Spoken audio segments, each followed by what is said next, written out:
रहीम। अज़ीज़ तलबा, आज का हमारा टॉपिक है डाइपोल मोमेंट।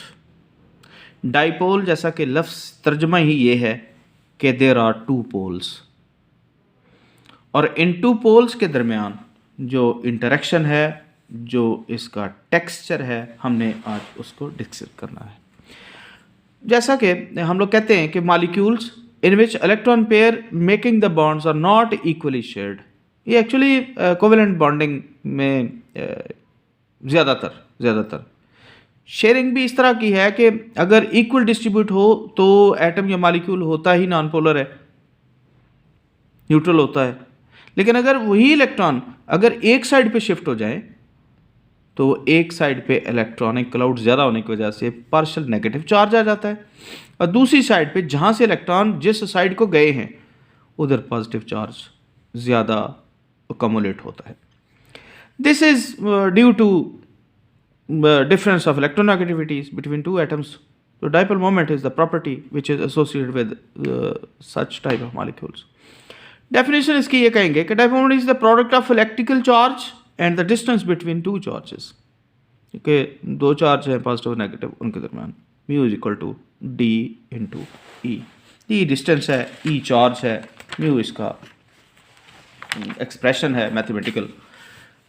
ये अगर आप इसको क्लियरली देख सकें तो डी डिस्टेंस आ गया, ई चार्ज है, और म्यू जो है डाइपोल मोमेंट है। डाइपोल मोमेंट वेक्टर क्वांटिटी है। वेक्टर क्वांटिटी वो होती है जो डायरेक्शनल हो, और इसको एरो हेड से जाहिर किया जाता है। This arrow shows the direction from positive to negative, और पॉजिटिव से नेगेटिव की तरफ देखिए ना, पार्शियल नेगेटिव चार्ज है, ये पार्शियल पॉजिटिव है, यहाँ से ये इसकी डाइपोल मोमेंट की एक्सप्रेशन है। उसके बाद कहते हैं कि magnitude of dipole moment is indicated by the length of the arrow. ये देखें, ये एरो की लेंथ है और जिसकी जो टेल है वो क्रॉस हुई है। इसको आप इस डायग्राम से देख सकते हैं। Dipole moment helps us to the quantitative measurement of the extent of which the molecule is polar. कि डाइपोल मोमेंट जो है वो हमें बताता है कि कितना मॉलिक्यूल जो है वो पोलर है, वो इस एरो हेड की लेंथ से ज़ाहिर होगा। तो मॉलिक्यूलर जो ओरिएंटेशन है, कॉन्फ़िगरेशन है, वो उससे अंदाज़ा लगाया जा सकता है। यूनिट इसके, in order to derive the units consider the hypothetical molecule A positive with B negative which has 100% ionic character. In this case A has full positive and B has full negative charge. तो A positive B negative उन दोनों के में 1 angstrom unit जो है वो आपका value आ गई बॉन्ड डिस्टेंस की। तो ये बराबर होता है 10⁻⁻10 मीटर और 10⁻⁸ centimetre. Since mu is equal to d into e. D क्या है 1 angstrom which is 10⁻⁸ centimetre in CGS system. उसके बाद ई जो है वो CGS सिस्टम में ही इसको SU यूनिट में आ जाएगा। उसके बाद mu is equal to 10⁻⁶ centimetre into 4.8 into 10⁻⁶ ESU। ये यूनिट्स हैं 4.8 इंटू 10⁻⁸ सेंटीमीटर ESU। उसके बाद now 10⁻⁻18 centimetre ESU is equal to 1 debye. ये एक्चुअल इसका जो यूनिट है वो है डिबे। तो डिबे जो है ये इसका यूनिट आ जाता है, डिबेज में इसकी वैल्यू आ जाती है ये इसका mu is equal to 4.8 Debye which is the value of mu is for a hypothetical molecule. ये फ़र्ज़ किया हुआ मॉलिक्यूल, आपको ये याद होना चाहिए। बीइंग केमिस्ट आपको ये इस चीज़ का 100% इदराक हो कि कोई भी जो बॉन्ड बनता है वो ना ही 100% आयनिक होता है ना ही कोवेलेंट होता है। ये हाइपोथेटिकल से मॉलिक्यूल के साथ रिलेट करके अपने 100% आयनिक के साथ दूसरे मॉलिक्यूल को हमने एज ए रेफरेंस यूज़ करना होता है। Debye is the unit of dipole moment in CGS system. Unit ऐसा यूनिट जो है वो डिस्टेंस है, अगर इन मीटर्स में लिया है तो ऐसा यूनिट्स में उसका वो डेरिवेशन आ जाएगा कि वो किस तरह हम लोग इस यूनिट्स को लिया जाता है, वर्किंग हम कैसे करेंगे इसके साथ। तो ये ऐसा यूनिट है 1.60 इंटू 10⁻⁹। इसी को फिर एलेबोरेट करते करते हम लोग अब इन यूनिट्स को देख लीजिए कि 1 डिबे जो है वो 3.338 इंटू 10⁻30 MgA है, which help of the lesson we can inter convert the 2 types of units into dipole moment. ठीक है।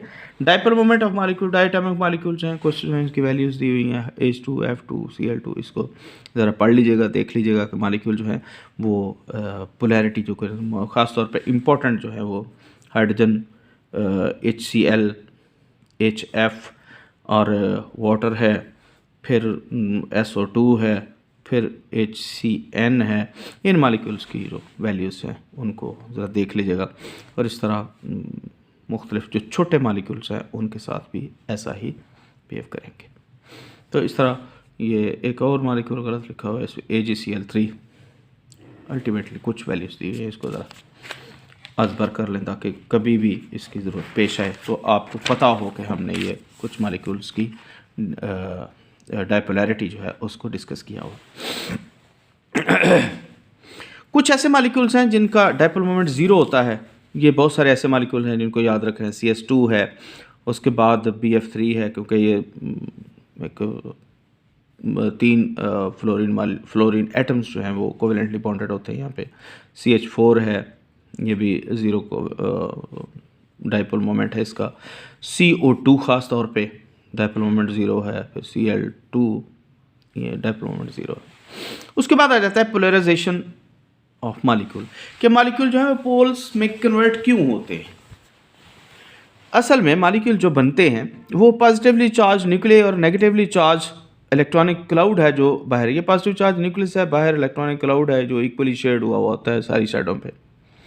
The centre of the positive charge coincide with the centre of the negative charge, negative charge का भी यही centre है, positive charge का भी यही centre है।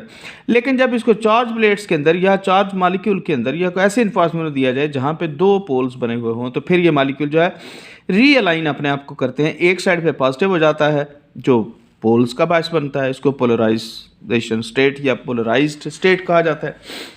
तो इस तरह ये मॉलिक्यूल जो है जो कि बिल्कुल स्फेरिकल सिमेट्रिकल था वो अब पोल्स में कन्वर्ट हो गया, यही पोलराइजेशन है मॉलिक्यूल की।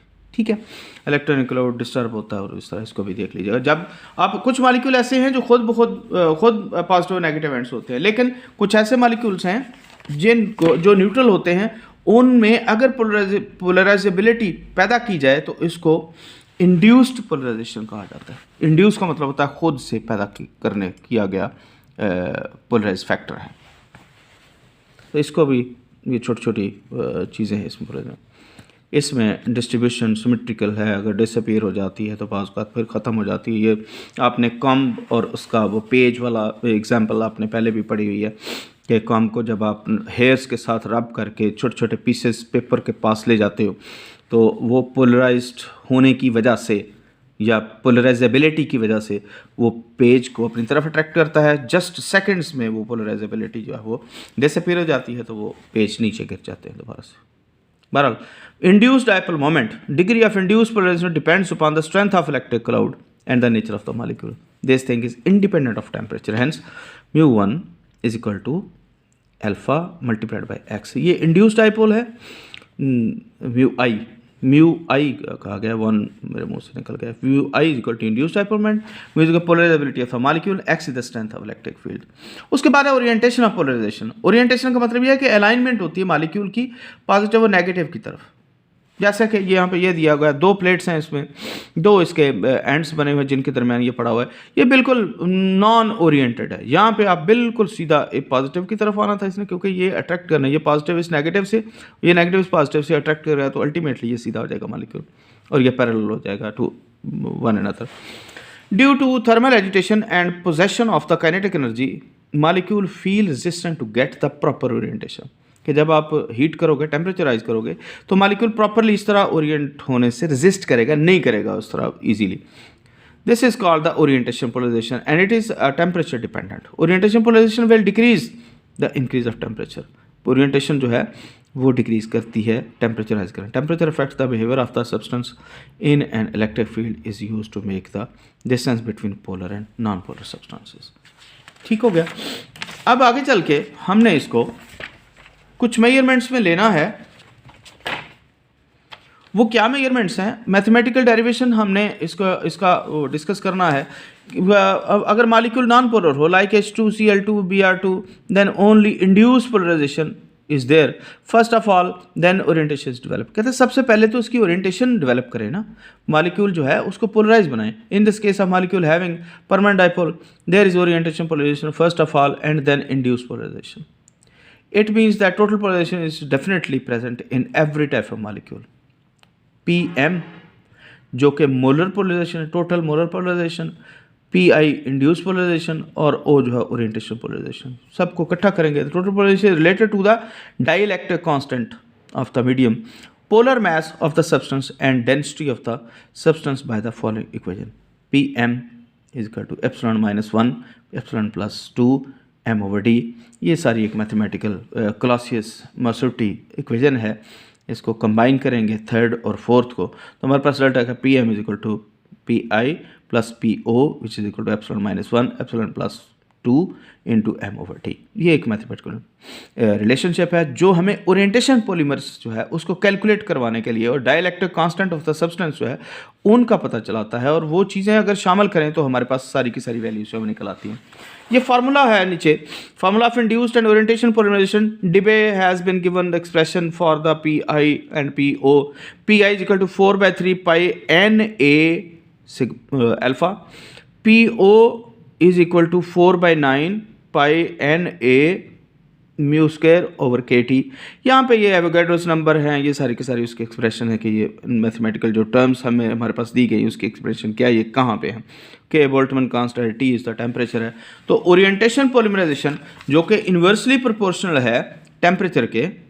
देखो ना, ओरिएंटेशन पॉलीमर जो है ये अगर PM लेते हैं तो यहाँ पे ये जो है ये इन्वर्स आ गया है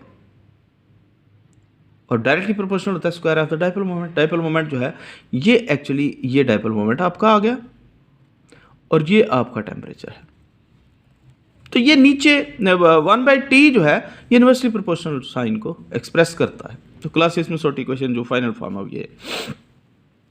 उसके बाद हमारे पास रिलेशनशिप आ जाता है रिफ्रैक्टिव इंडेक्स का, जो मैक्सवेल इलेक्ट्रोमैग्नेटिक थ्योरी है उसके मुताबिक हम लोग इसको देखते हैं कि लाइट जो है E is equal to n square where n is the refractive index of the substance. कि रिफ्रैक्टिव इंडेक्स जो है वो सब्सटेंस का, उसको अगर हम मेनली देखा जाए तो हम इसको ऐसे डिस्कस करेंगे कि हम लोग इस मैक्सवेल रिलेशन जो है उसको वैलिड तब होगा जब सब्सटेंस जो है वो परमानेंट डाइपोल हो और longer wavelength is use for the radiation. तो refractive index not measure in a region of wavelength where the radiation is absorbed. कि उन रीजन्स में जहाँ पे रेडिएशन इटसेल्फ उस सब्सटेंस के अंदर एब्जॉर्ब हो जाती हैं, यहाँ पे ये कंडीशंस है. We know that molar refraction has the following expression. तो molar refraction is equal to n square -1 over n square +2 into m/d. In this situation, this is corresponding to PI in induced polarization. Hence, PI is equal to RM, which is equal to n square -1 n square +2 m/d 4/3 pi NA alpha. It means that according to Maxwell's equation, RM is equal to PI. तो RM जो है वो major की जाती है रिफ्रैक्टिवनेस और liquid की और सॉलिड की expression of the total molar polarizability या पोलराइजेशन. तो PM is equal to RM plus 4/9 pi NA mu square over KT. Actually यहाँ पे आके बहुत सारे ऐसे फैक्टर्स हैं या ऐसी मैथमेटिकल रिलेशनशिप हैं जो पहले से प्रूव शुदा हैं और हमने इसको एज ए रेफरेंस यूज़ करके हमने अपनी कैलकुलेशन के मुताबिक हमने रिजल्ट्स निकालने होते हैं. तो इस इक्वेशन, ये जो इक्वेशन है इसमें हमने डाइपोल मोमेंट सब्सटेंस उसको कैलकुलेट किया. अगर हमें पता हो किस चीज़ का, dielectric constant, molar mass, density and refractive index of the substance. यहाँ तक आप लोग इसको कैलकुलेट करेंगे. Thank you very much.